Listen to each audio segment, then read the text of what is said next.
Hello, Dr. Vicki Peterson here. I put together this video. I also did a long blog on the topic of weight loss.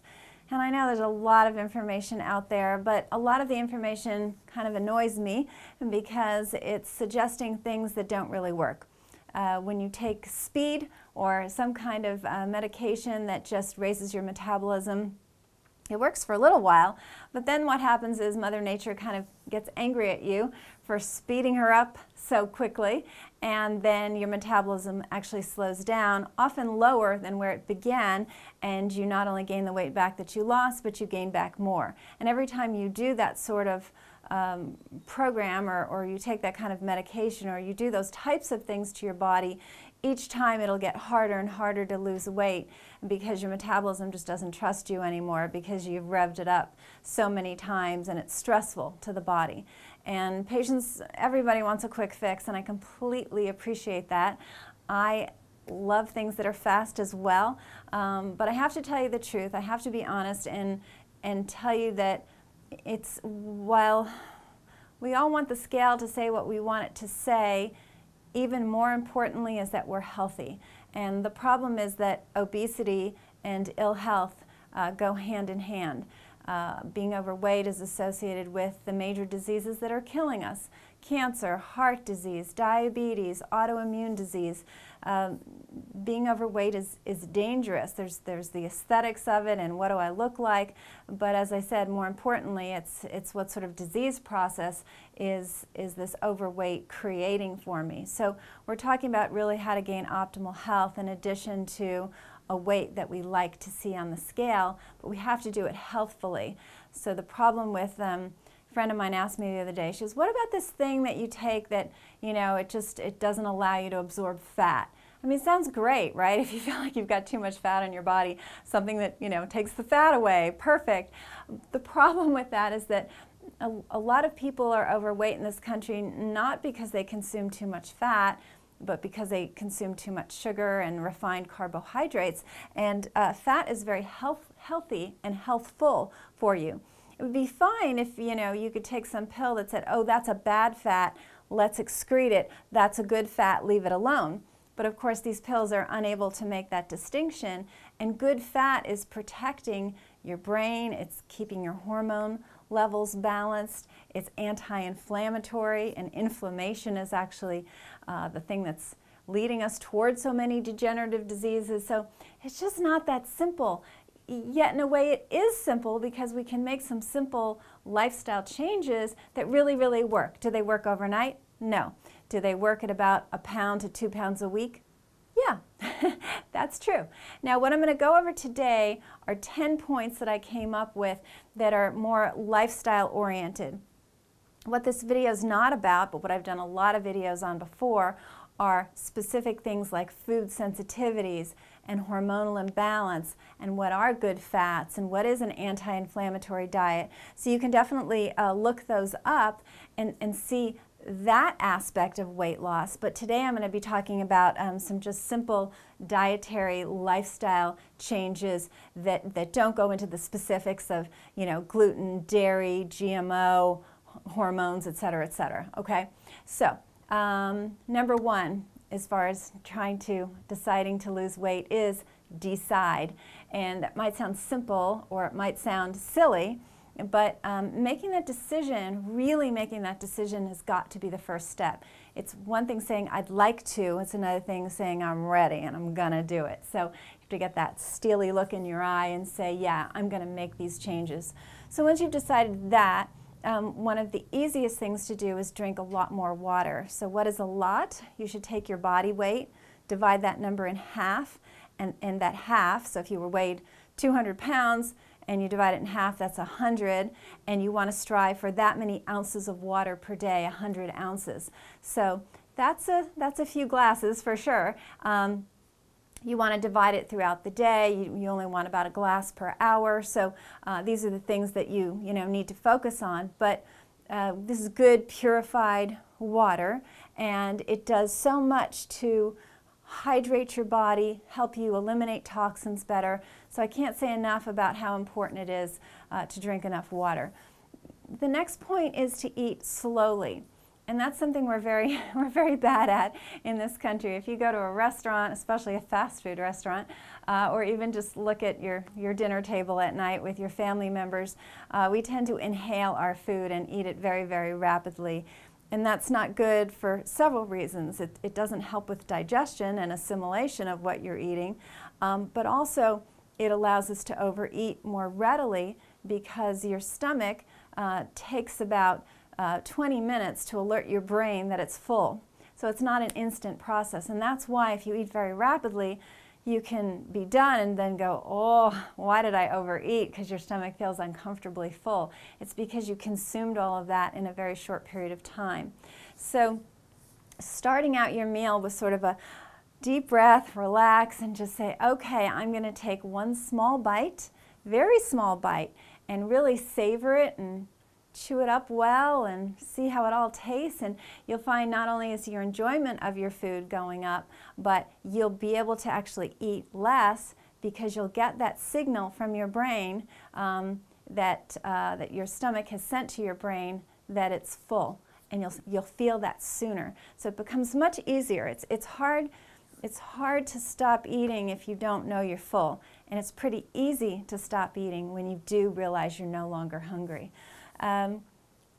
Speaking of eating and why are you eating? So this gets into kind of if you're reaching for something and it's not really mealtime and you only ate an hour and a half prior to that, if you're reaching for some snack food or just back at the refrigerator, why are you doing that? Are you truly hungry, or are you bored or frustrated, or some other emotion that really has nothing to do with being hungry?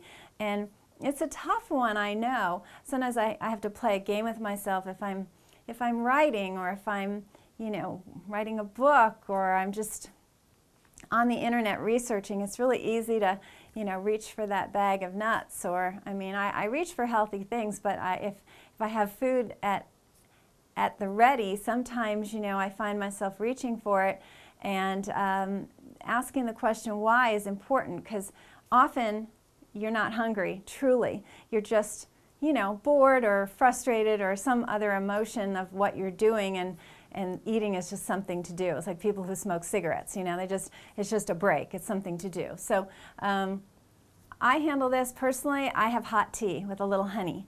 So the honey makes me happy, and it's just so I can drink my hot tea. I'm always cold, so it makes me warm, and that's the thing I do. So finding something else to do, if you're like a little bit of a snacker and you reach for things when you're working or doing activities that aren't super active, spotting why you're doing that can be really helpful. Another thing is serving size. So unfortunately, if you've ever been to Europe, you'll maybe have noticed that you get served a much smaller portion in Europe, in countries like Italy and France, than you do here in the United States. There are some restaurants here in the U.S. that serve you probably more than twice what you should be eating, and that can sort of distort what you think is a proper serving size. So there's the technique of getting a salad plate versus a big dinner plate, because you kind of want to feel like you should fill that up, so you can definitely get your plate size a little smaller. The other game to play is to serve yourself about 1/3 less than you would normally serve yourself. So if you're looking at, okay, I'm going to put about 1/3 back, and then you go, okay, that's about 1/3 less, and sit down with that, and then do all the other tips we just mentioned about slowing down your eating, etc., and you'll probably find you're not hungry at the end of that smaller serving size. Now, I'm not saying you're stuffed. We're not going for stuffed. We're just going for no longer hungry. And then really follows well with that one. Our next point, or point number 6, is that no second helpings. Those are off. Those are off the board. So you're serving yourself 1/3 less, and you're eating slowly enough that you realize you're no longer hungry, and you're walking away. Okay, it's just a discipline point. And when I go through all 10 of these, at the end, you can decide, maybe pick 3 that you think I could really do, or maybe the things you do the least well and pick those, or just do something so you're moving in the direction, and then obviously you can listen to this over and over and do more and more points, and then let me know how you're doing with it all, okay? So point number 7 is do a cleanse. This is something I did recently. I had gained a few pounds over a little period of time and it was annoying me. So I did a cleanse, and what's nice about that, and I can help you with those if you'd like, it was all liquid, but it was balanced, you know, nutritionally, and it does shrink your stomach when you're eating that much less. I think the calorie count was it was just a little under, it's probably about 12 to 1,500 calories. So I think it was about 1,200 calories. So it wasn't super low at all, but it was definitely less, you know, obviously than I typically eat, and so it shrinks your stomach. So you're a little hungry, but you're not starving. And in this particular cleanse, you were drinking something every 2 hours. So it wasn't hard. By the time you're thinking about, oh, I really need something, 2 hours passes pretty quickly. So that's something to consider. Number 8 is really looking at who you live with.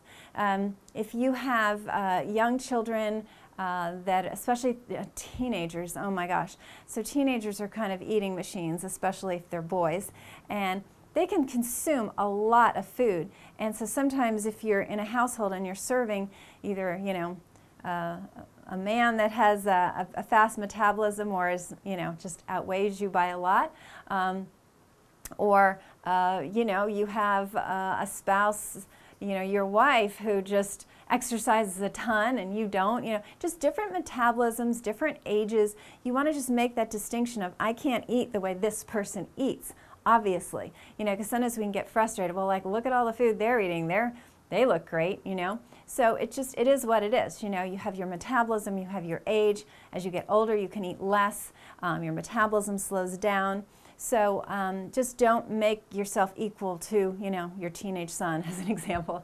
That's like the worst I can think of, because they truly can consume obscene amounts of calories and do just fine. So the next point, number 9, is I call that the it takes a village point.